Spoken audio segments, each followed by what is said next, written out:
Force Feedback ist im Bereich Simracing Standard. Hier leistet Moza sehr gute Arbeit und hat das Ganze nun auch für Flugsimulatoren umgesetzt. In diesem Video sehen wir uns die AB9 Base sowie den MH16 Flight Stick in Kombination mit dem Microsoft Flight Simulator 2024 einmal genauer an. Und damit hallo und herzlich willkommen hier auf meinem Kanal. Mein Name ist Andi, schön, dass du da bist.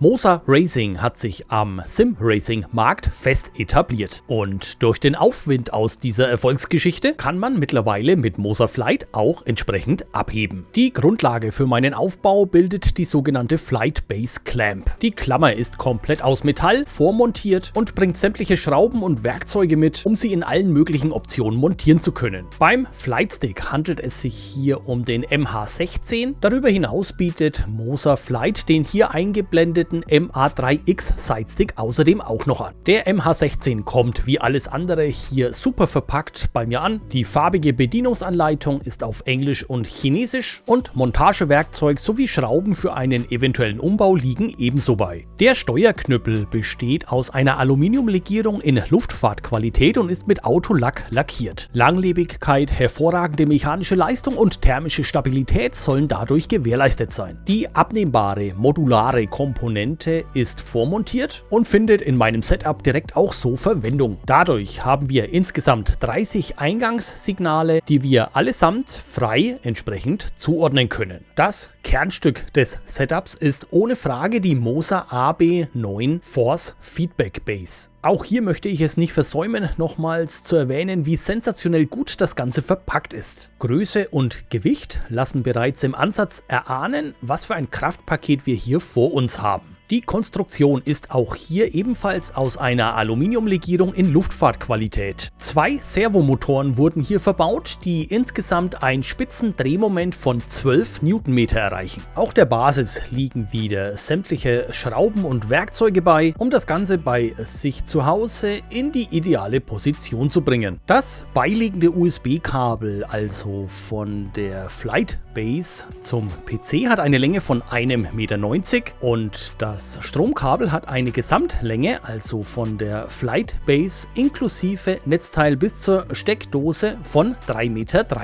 Der Stecker, der an die Flight Base kommt, hat dabei ein kleines Kunststoffnäschen, welches beim Einstecken arretiert und ein ungewolltes Ausstecken somit ausgeschlossen ist. Alle Anschlüsse befinden sich auf der Rückseite. Auf der linken Seite beginnend mit der USB-Verbindung zum PC, weitergehend mit Systemanschlüssen für Rudder Pedals, Throttle, Control Panel und Dash Display, also für ergänzende Peripherie, die in Kürze kommen wird. Rechts daneben finden wir die Stromversorgung sowie den Power-Button, um die Base ein- und auszuschalten. Die darüber liegenden Führungsschienen ermöglichen in diesem Bereich eine stufenlose Platzierung der Tischklemme, was wir uns gleich auch noch ansehen werden. Als erstes verbinden wir jetzt jedoch erstmal den Flight Stick. Nachdem wir den Schutzaufkleber entfernt haben, sehen wir hier diesen Anschluss. Wichtig bei der Verbindung ist, diesen Pfeil hier zu beachten und den Anschluss am Flight Stick an sich. Denn auch hier finden wir eine entsprechende Markierung. Praktischerweise lässt sich der Stecker ein Stück weit herausziehen, was die Verbindung zur Base merklich erleichtert. Der Stecker wird verbunden und die Metallverschraubung festgedreht. Neben den Moza eigenen Flight Sticks können hier durch das offene Ökosystem auch Flight Sticks von Drittanbietern wie beispielsweise Whirlpool verwendet werden. Solltest du zu Hause eine entsprechende Drittanbieterlösung umsetzen, dann lass es uns hier unten in den Kommentaren unter dem Video gerne wissen, in welcher Kombination du abhebst. Solange die Base stromlos und uneingeschaltet ist, lässt sich der Stick nun in alle möglichen Richtungen ganz leicht bewegen. Als nächstes befestigen wir nun die Tischklemme an der Base. Dafür bereiten wir diese entsprechend vor und drehen die 4 Schrauben an den entsprechenden Punkten schon mal locker ein. Schön zu erkennen ist ja auch die super Verarbeitung. Es sind Dämpfer an entsprechenden Stellen angebracht, sodass niemals Metall auf Metall kommt. Dies vermeidet nicht nur unschöne Stellen beim Demontieren, sondern verhindert auch ungewollte Vibrationen und Geräuschentwicklungen. Die Tischklammer lässt sich in den Schienen dann frei bewegen, wodurch sich die Base in ihrer späteren Höhe am Tisch innerhalb dieses Bereiches stufenlos platzieren lässt. Kleiner Tipp, mittelt die Klemme bereits vor der Anbringung an dem Tisch aus. In meinem Beispiel hier würde die tiefste Einstellung der Tischklammer bedeuten, dass der Flightstick mit der Klammer kollidiert. Das muss man natürlich vermeiden und wenn man das erst feststellt, wenn alles montiert und angeschlossen ist, dann ist das selbstverständlich eher ungünstig. In meinem Fall habe ich die höchste Position zur Verbindung der Klammer mit der Base gewählt, sodass der Flightstick knapp unterhalb der Tischplatte beginnt und ich durch die darunter liegende Base auch noch genügend Beinfreiheit habe, um bequem zu sitzen und die Rudder Pedals bedienen zu können. Der ganze Aufbau hängt dann im Endeffekt vorm Schreibtisch in einer angenehmen Höhe. Die Klammer an sich ist an den bestimmten Stellen auch wieder aufgeschäumt, sodass der Tisch keinen Schaden davon trägt. Und das Ganze hält auch dauerhaft super fest und sicher, trotz des hohen Gewichtes und der später entwickelten Kräfte. Da es zum Zeitpunkt der Erstellung des Videos von Moser weder Rudder Pedals noch Schubeinheit gab, diese sollen in Kürze folgen, nutze ich hier die entsprechende Peripherie anderer Anbieter. Eventuell ergänze ich hier, was Moser angeht, zu entsprechender Zeit. Zur Verwendung benötigen wir die Moser Cockpit App. Diese bekommen wir über die Homepage, den Link findet ihr in der Videobeschreibung. Und hier bitte nicht die Pithouse App verwechseln. Wir scrollen hier auf der Support-Seite entsprechend runter, bis der Himmel zu sehen ist und gelangen hierüber dann in das Flight Sim Download Center. Und dort finden wir dann nicht nur die Moser Cockpit App, die wir für Windows herunterladen und installieren können, sondern auch Links zu den Beschreibungen der entsprechenden Hardware. Und jetzt wechseln wir einmal rüber in den Microsoft Flight Simulator 2024, genauer gesagt an den Airport in Lugano. Als Beispielflugzeug habe ich hier einmal die Cessna 172 entsprechend konfiguriert.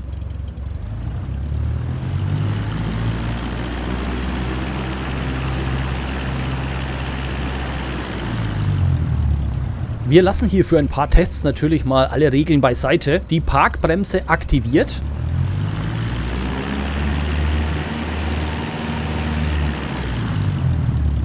Und direkt zu erkennen ist selbstverständlich die unterschiedlich starke Vibration je nach Drehzahl des Motors. Wie meine Einstellungen innerhalb der Moser Cockpit App dafür aussehen, sehen wir uns gleich noch genauer an.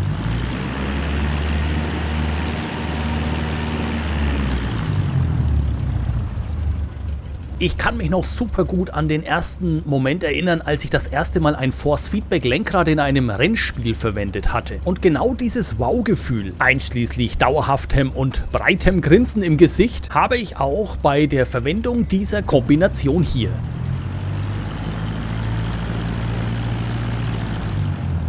Wir lösen die Feststellbremse und rollen hier einmal von der Startbahn ab, rein in die Wiese und erkennen an den Bewegungen des Joysticks, dass auch hier Unebenheiten entsprechend umgesetzt werden.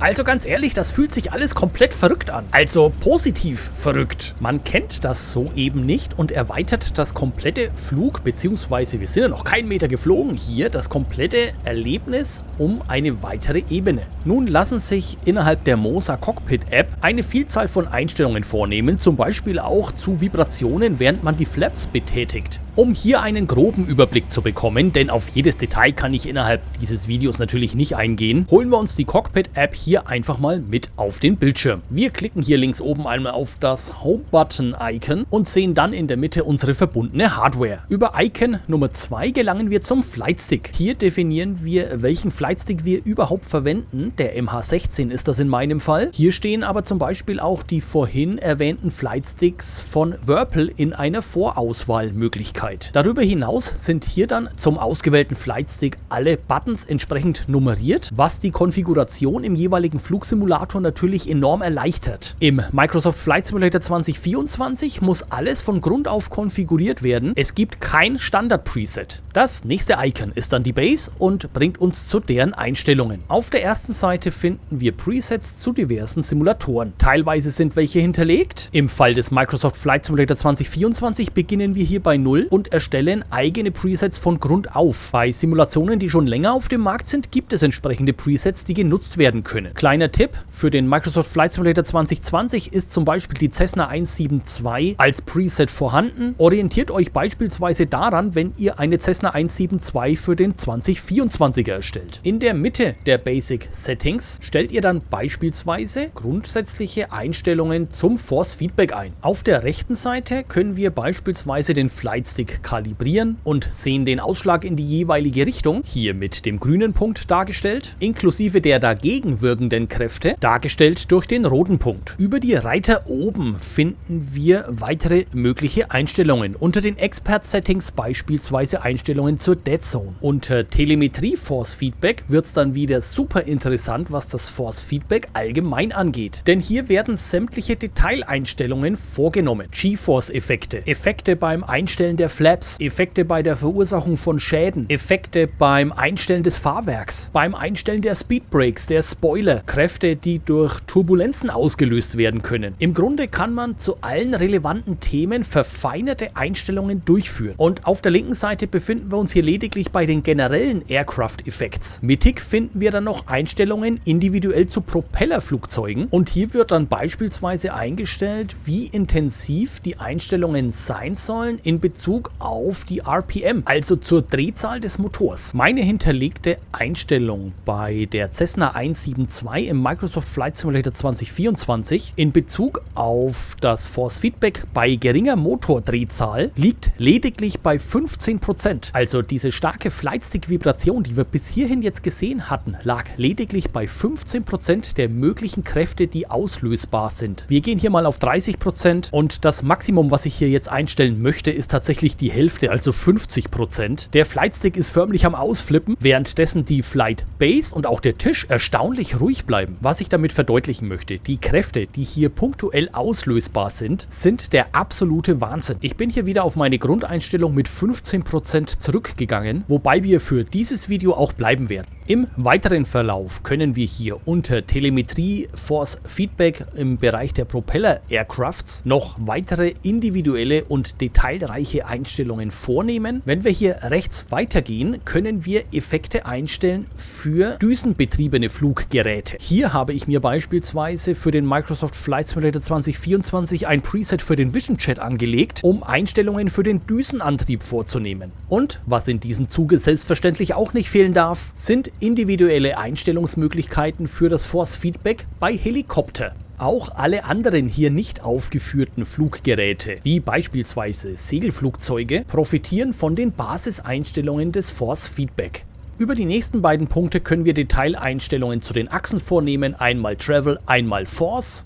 Und unter Special finden wir den sogenannten Hardware Trim Mode. Dieser ist standardmäßig deaktiviert. Wir können ihn hierüber aktivieren und entsprechend darauf zugreifen.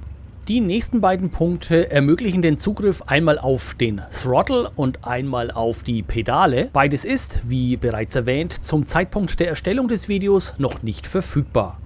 Damit die Hardware immer auf dem aktuellen Stand ist, was die Software dazu angeht, gibt es den sogenannten Firmware Manager. Hierüber lassen sich die einzelnen Einheiten immer auf dem aktuellsten Stand halten. Und über das Zahnrädchen ganz unten kommen wir in die Settings, also in die Grundeinstellungen der App. Hierüber gibt es beispielsweise die Sprachauswahl. Deutsch ist zum Zeitpunkt des Videos noch nicht verfügbar. Wir haben Zugriff auf die Darstellung und so weiter. Wenn wir hier einmal zurück in die Ausgangsposition, also auf den Homescreen gehen, dann sehen wir auf der rechten Seite eine Auswahl verschiedener Simulatoren. Um den Service nutzen zu können, müssen wir unseren Simulator mit der App entsprechend connecten, also verbinden. Diese Konfiguration habe ich für den Microsoft Flight Simulator 2020 und 2024 jeweils durchgeführt und ist Voraussetzung für die Funktionen. Hierzu muss einmalig der Installationspfad angegeben werden. Der Simulator kann dann entweder aus der App heraus oder normal gestartet werden und innerhalb der App auch als Connected dargestellt werden. Der ganze Aufbau sowie auch die Einrichtung, sowohl am PC selbst als auch innerhalb des Microsoft Flight Simulator 2024, funktionierte bei mir komplett reibungslos und auf Anhieb. Damit habe ich gerade in Bezug auf den Microsoft Flight Simulator 2024, bitte entschuldigt die kleine, aber durchaus berechtigte Spitze, tatsächlich nicht gerechnet. Umso beeindruckender ist das neue Flugerlebnis. Ich bin im Real Life bisher noch nie selbst eine Maschine geflogen. Und klar, ich habe daher auch keinen relevanten Vergleich. Die Kräfte, die man in der virtuellen Fliegerei zu Hause bisher nur erahnen konnte, werden durch dieses Setup